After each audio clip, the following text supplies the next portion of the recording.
All right, guys, welcome back to the Catalyst Corner. And today's guest, my brother, he is the pastor of New Mount Zion Missionary Baptist Church in Clyattville, Georgia. He is an Air Force veteran, a huge, like an amazing, accomplished musician, and more importantly, one of my best friends on the planet. Say hello to Pastor David Collins. Hey everybody, how y'all doing? Good to see you, Tony. Thank you for having me here, bro. Man, look, we talk all the time. So, and all of the conversations. Everybody else just get to experience this. Yeah. And so, one of the interesting things, so our topic for today, you have a very interesting past. Like I feel like everyone has a narrative, but only a few will go and embrace all parts of it, for better or for worse, and will actually bring that to the forefront. And so transparency seems to be like a topic that hits home in your heart. So tell us a little bit about your philosophy there. You're absolutely right. I don't think that my story is that different. Like you said, I think my willingness to talk about it may be the thing that's a little strange to people. I came up with an absentee alcoholic father. You know what I'm saying? I know that's not just me, but my mom was one who just always encouraged us to talk about how we felt. And it wasn't a bad thing in our house for us to be upset. I learned from my male figures that real men cry sometimes. And, there were some things that a quick conversation couldn't take care of. So, young in my life, I started going to therapy after some of the more traumatic things that went on with my dad. So when I was going through what I did in the Air Force, a couple of years ago, being retired for PTSD and depression and anxiety, it just made sense to me to go and get the help that I needed. So what I've learned and what I've seen so far in my life is how often mental health and feeling like you're broken is somehow this taboo topic for people. And as a minister and as a pastor, I see how often people think it's really strange that I'm talking about it. But that's just the platform that God has given me. I think there's so many of those kind of worst kept secrets, and I'm not a big statistics guy, but just looking at, but depending on who you talk to, 25-ish, 30% of Americans say that they have some form of mental illness. Only 46% of those Americans go get help. So about half of the people who say they have mental health illnesses go get help. And then if you go into the African-American community, it's only about 30% of those people will go get help. And I know that a lot from personal experience and my own training and education and behavioral science is that it's shame. It's like, what's everybody going to think of me if I go and get help? What if they hear that I'm taking some pills? What if they know I'm talking to somebody? You ought not be talking to nobody about your problems. Or maybe something like sat in the pulpit and said something like, you don't need no medicine. All you need is God. And for people who were like me going through what I was going through, that said, I can't tell you what I'm really going through because you think that it makes me crazy. You think that it means I don't have faith. So I've just embraced who I am in God with flaws and all. And it has been amazing, the outpouring and success and the support that we've had from people, and that people are saying, because you've been real about it, I want to be real about it. Somebody just texted me this morning saying, hey, thanks for talking about you being on medication. I made my first psychiatry appointment for tomorrow. That's what it's all about. And so tell us a little bit about how you actually go and weave your personal narrative into these discussions so that people feel more comfortable, and also talk about some of the same qualities that overlap, not only your role as a pastor, but also in a couple of your past roles. So you got, background with federal law enforcement, plus military, being an instructor, teaching people to work on planes as well. Like, talk about some of those parallels in encouraging others. I think that my desire to care for people and being willing to deal with people at their worst has always been kind of a motivating force for me. I was a rescue mechanic when I worked on helicopters. Like you said, we met while we were instructors, and I loved seeing the light bulb moment when somebody really doesn't know it, and then that concept comes and they've got it for the rest of their life. and then I wanted more of that. And I watched a bunch of like To Catch a Predator type stuff. And as a kid with some daddy issues, I thought, man, if I could help kids who were going through things like that, that would be amazing. So I went and became an OSI agent. It's like NCIS, but for the Air Force. And every level that I went to in my military service took me closer and closer to people. And what it taught me is that there are so many people around us whose lives are on the brink of falling apart, and almost no one's talking about it. People would come into my office who had been the victim or maybe been the subject of some very, very serious allegations. Then I'd see them at the grocery store and they just acted like life is normal. And I know they're waiting on the trial of their life. I know their family's falling apart and they've just put the mask on. So I think that one thing that my experience in the Air Force, and then to come through all of that and then find ministry as my calling, like, bro, I don't have a sense of surprise. And my judgment is absolutely gone. So there's very little that a parishioner can tell me, Pastor Collins, yo, you're never gonna see me the same, but I did so-and-so. And I'll be like, okay, bro, cool. How do we get through it? Because I know that, having been in those situations so much and seeing people on the worst day of their lives and see them come through it, and then having my own experience apart from that, I always see myself in people. Now, you talked about the mask that people wear, and of course, me, like we were having a discussion a few nights ago where I talked about, I was like, man, I've had Jason masks hanging up in my car my entire adult life, my entire driving life. And so people are like, wait, what in the world is going on? I'm like, the real story behind it is, here's that thing that people see, but they are always surprised by what comes out. So what is it behind the mask? And so for you, what I'm curious about is, how long do you feel like you wore the mask before coming to terms with the idea that you needed help? And what did that look like before you realized, I've got to do something different? 10 years in OSI and having done more child forensic interviews of victims of sex crimes and done more child pornography type investigations, mentally, emotionally had me broken on the inside. But at the same time, I was agent of the whatever. I was stand-up guy. I was the first phone call for stuff. And my life was internally falling apart. I was like a roommate to my wife. I was a functioning alcoholic, but I was keeping up the facade. I was a public success, I would say, and a private failure. So when I left the career field of OSI to finish my time in the Air Force, I thought that when I got away from all that stress, all that strain, all that struggle, that I would feel better, and I felt worse. I was having nightmares, flashbacks, you name it. Every day was worse than the one before. And I went to mental health at Moody Air Force Base and just said, like, hey, I thought my life would get better when I left that situation, and it's gotten so much worse. And as I was talking with the therapist, taking medication and all that, at some point I had a breakdown, and they were concerned enough about me that I might harm myself, that they sent me to inpatient mental health treatment. And I spent most of the summer of 2017 in a mental hospital.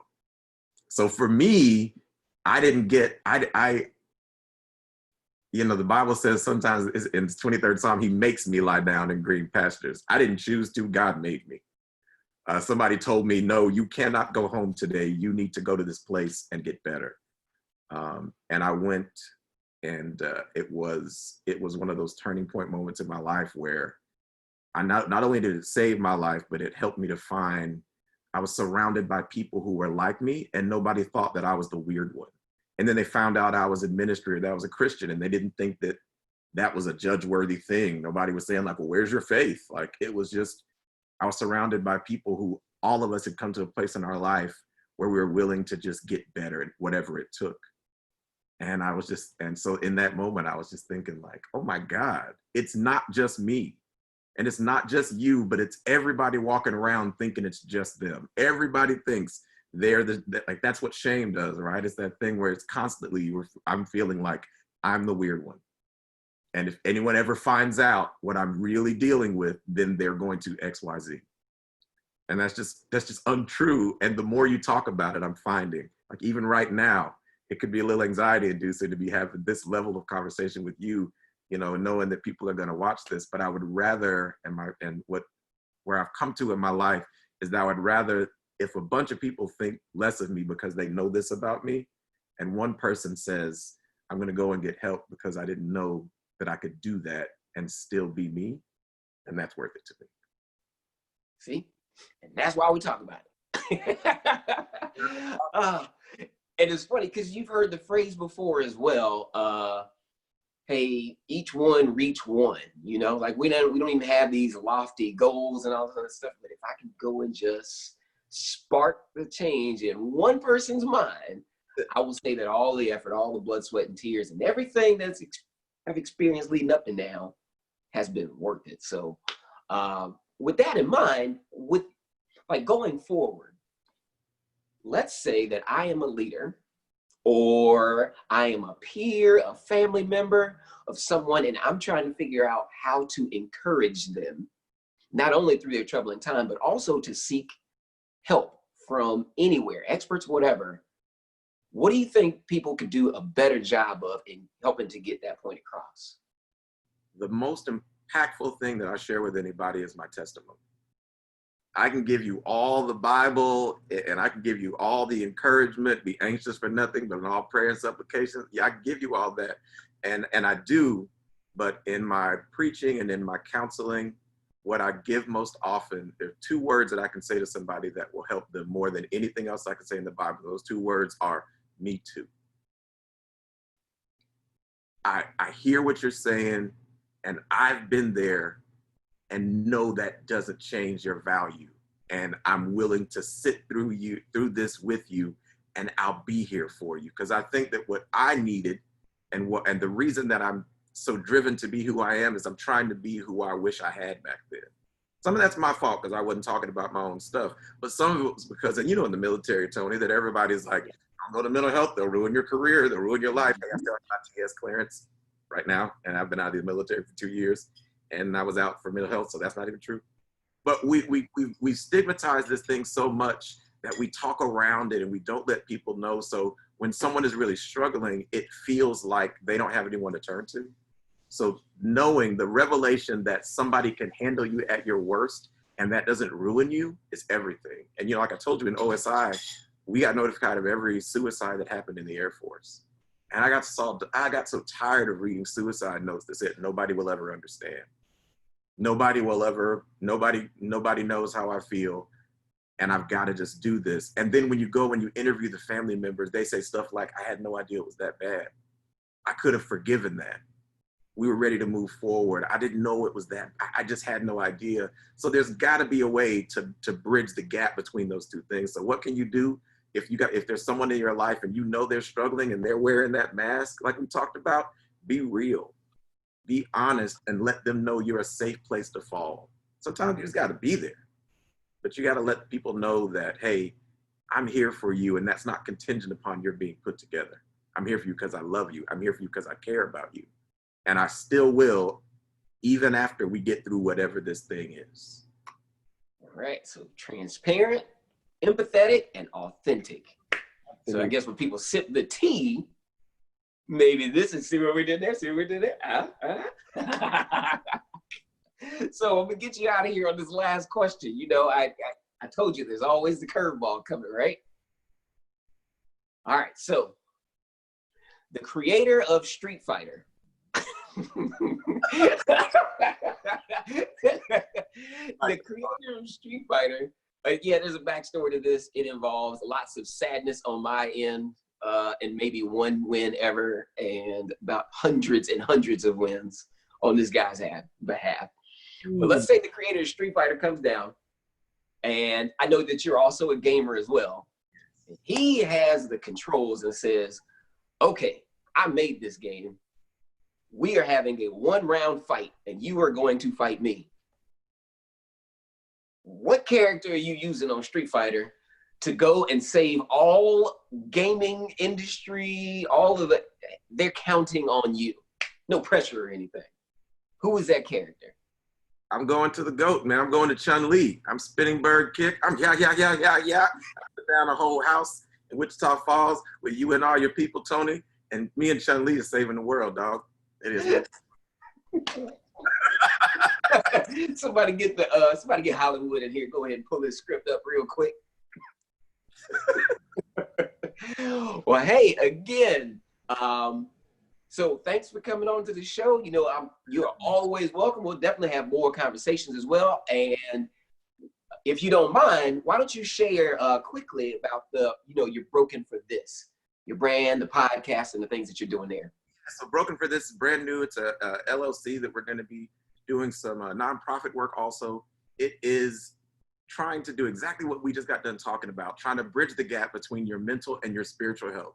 My wife, Ashley, and I are both the benefactors of both of those. Both of us are spiritual, both of us preachers, but both of us benefit from mental health assistance.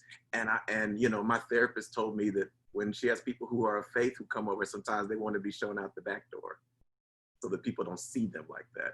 So Broken for This is about showing that you can be broken and still be useful, that you can be disabled and not be defiled. And that even if it means that you got to get some help so that you become who God wants you to be, that's what we want to do. I want to help people. I'm just using the way that I've stumbled through life haphazardly and create a methodology to wrap their heads around it. So yeah, we're going to be doing a lot of things. COVID's kind of put a little bit of a slowdown on some of it, but we're looking at, we got our podcast is starting here in the next couple of months.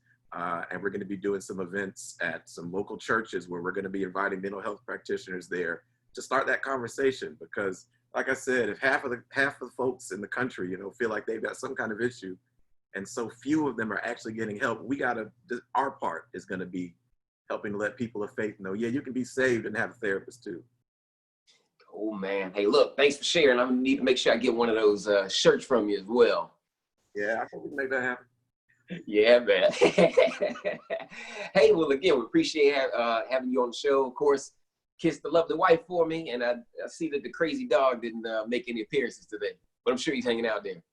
He just barked when you did. Just like that, on command.